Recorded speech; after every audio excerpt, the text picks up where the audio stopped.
안녕하세요. 2022년 10대 바이오 유망 기술 중에서 레드바이오에 대해 설명드릴 한국생명과학연구원 윤선우입니다.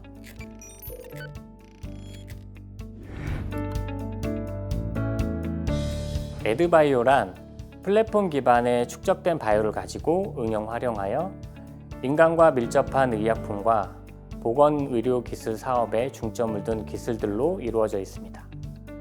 포스트 팬데믹을 위한 대응 기술들이 현재 레드바이오 산업의 주요한 화두가 되고 있어서 2022년 세 가지 기술들이 미래 유망 기술들로 채택되었습니다. 자, 이제부터 세 가지 유망 기술에 대해서 저와 함께 알아보도록 하겠습니다. 레드바이오의 첫 번째 기술은 여러분도 잘 아시는 mRNA를 이용한 차세대 백신에 대한 기술입니다. 코로나19를 계기로 mRNA 백신이 코로나19를 유발하는 바이러스를 신속하게 대응할 수 있는 백신 플랫폼이 확인이 되었습니다. 이를 통해서 차세대 백신 또는 광범위한 의약품 개발에 주목을 받게 되었습니다. 특히 코로나19 상황에서 mRNA 백신이 이론을 넘어서 실제 인체에 면역 활성이 가능함을 입증하게 했다는 것이 중요한 포인트라고 할 수 있을 것 같습니다.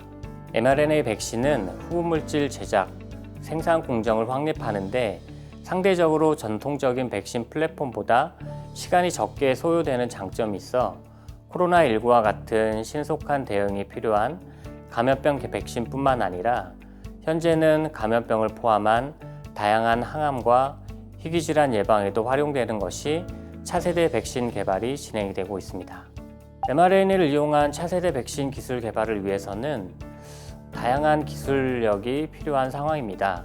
먼저 병원체에 대한 유전체 분석 및 설계 기술에 대한 기술력 등이 필요하며 mRNA 백신 자체의 효능을 높이기 위해 생체 내 전달 효율성을 높이기 위해 전달체 기술 개발과 이에 따른 간독성, 아나필락시스, 심근염 등의 부작용을 최소화할 수 있는 기술, mRNA 백신의 열 안전성 극복과 단일 투여 및 점막 투여 방법을 가능케 하는 기술, 고품질, 고수율의 mRNA 합성 방식을 찾고 정제, 항원 최적화하는 기술, 효과적인 나노 에멀전 제형 최적화 기술 등이 요구되며 여러 분석법을 활용하여 다양한 병원체 임상 샘플에서 신속한 전장 유전체 분석이 가능케 하도록 인공지능 기반 백신 후보물질 프로파일링 기술, 자가증폭 mRNA 설계 기술 등이 필요할 것입니다. mRNA 백신 전달체 개발을 기반으로 글로벌 백신 시장의 선점, 광범위한 차세대 의료 및 바이오 산업의 경쟁력 확보가 가능하고 핵심 원천 기술 확보를 통해서 관련 기술 분야에 선점을 할 수 있다는 것이 경제적 효과로 기대될 수 있을 것입니다. 특히 코로나19와 같은 감염병 팬데믹에 의한 경제적, 사회적 피해를 최소화하여 건강한 사회를 만들 수 있는 사회적 효과가 기대될 것입니다.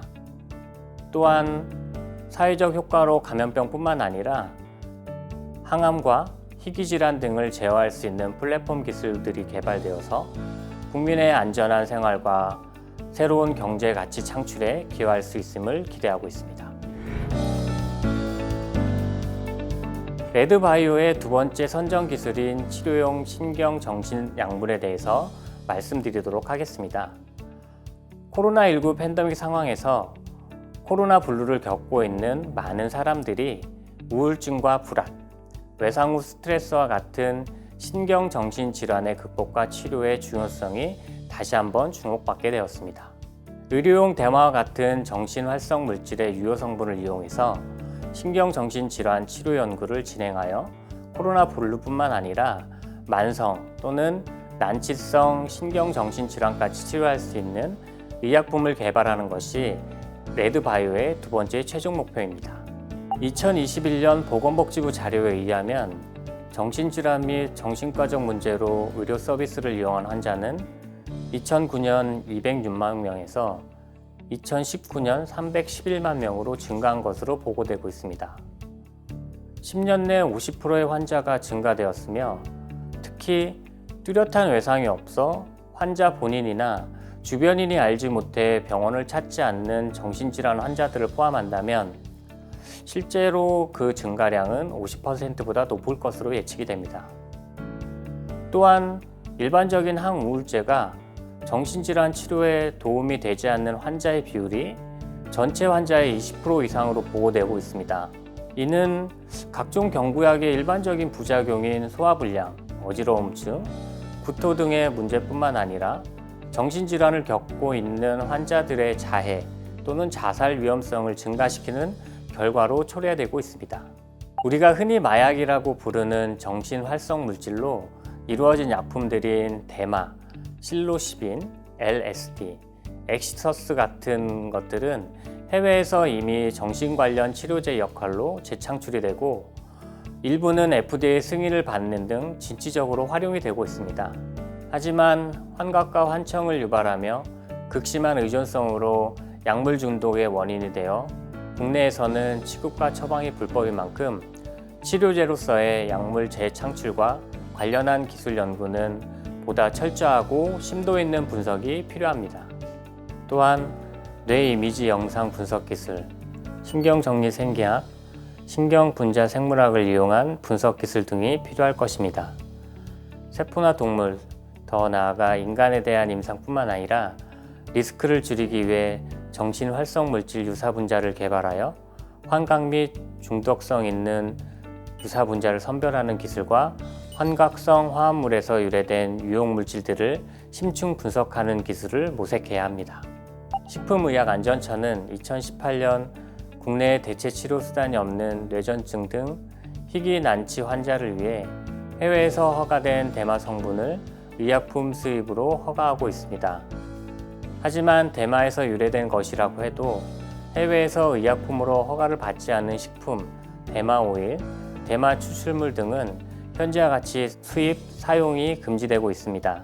현재 출연연, 대학, 병원을 중심으로 정신활성 물질 의약품 개발에 대한 일부 연구가 진행 중에 있지만 법적 규제와 까다로운 연구 절차 등으로 연구에 제약을 많이 받고 있는 상황입니다.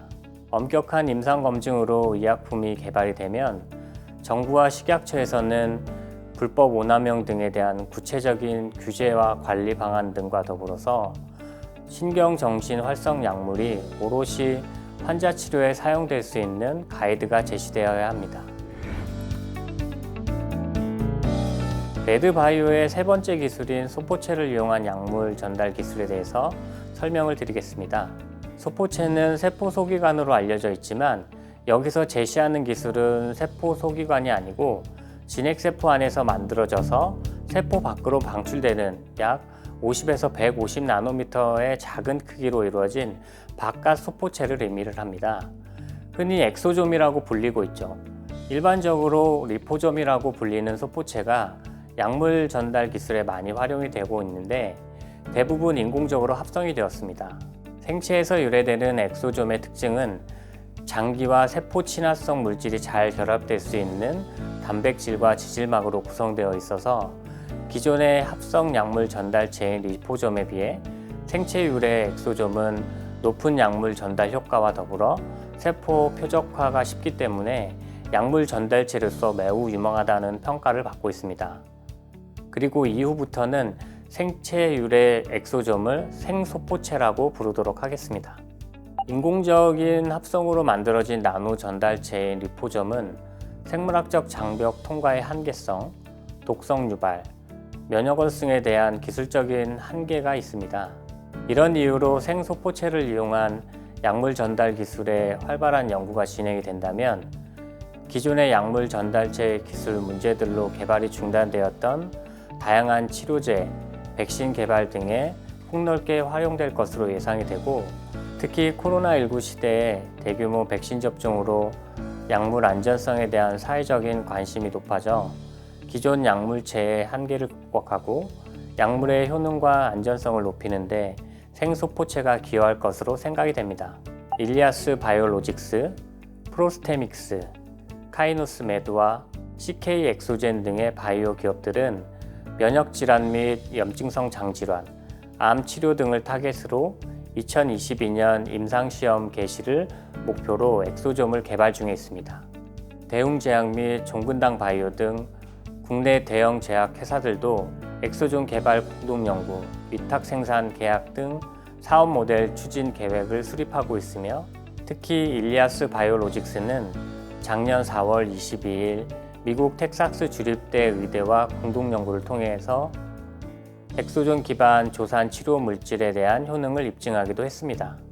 또한 작년에는 국내 연구진이 생소포체의 효율적인 분리를 위해 고흡수성 수지를 활용함으로써 초간단 엑소좀 농축 기술을 개발하였고 초원심 분리법 등 기존 엑소좀 분리법의 고비용, 저효율의 문제를 극복하여서 향후 엑소좀의 대량 생산 및 분리 플랫폼으로서 활용 가능성을 제시하기도 했습니다.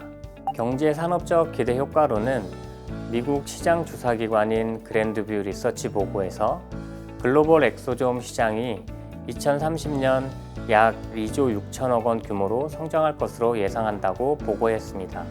이는 소포체 기반 약물 전달 기술이 앞으로 각종 암을 비롯한 알츠하이머, 심혈관 질환, 간 질환 등 다방면으로 활용 범위가 확대되면서 초기 시장 선점을 위해 국내 기업들이 진입과 급부상하는 계기가 될 것으로 예상이 됩니다. 사회적 기대 효과로는 고령화 및 팬데믹 시대에 비침습적, 고효능의 안전성을 갖춘 약물에 대한 사회적 요구를 충족할 수 있을 것으로 보고 있습니다. 코로나19 팬데믹을 겪어온 우리는 다시 한번 의학 발전의 중요성에 깨닫게 되었습니다. 바이러스와 질병을 원천적으로 차단할 수는 없으나 끊임없는 연구를 통해 감염병을 선제적이고 신속하게 대응할 수 있는 능력을 가지고 있다고 생각이 됩니다. 레드바이오의 기술은 감염병뿐만 아니라 인간이 겪을 수 있는 다양한 질병에 대해 즉각적이고 직접적인 해결이 가능할 수 있는 바이오 산업 속의 선두가 되고 있습니다. 앞으로도 지속적인 레드바이오 기술 연구들을 통해서 인류가 또 다른 위기를 직면하게 되어도 당황하지 않고 현명하게 헤쳐나갈 수 있기를 영원합니다.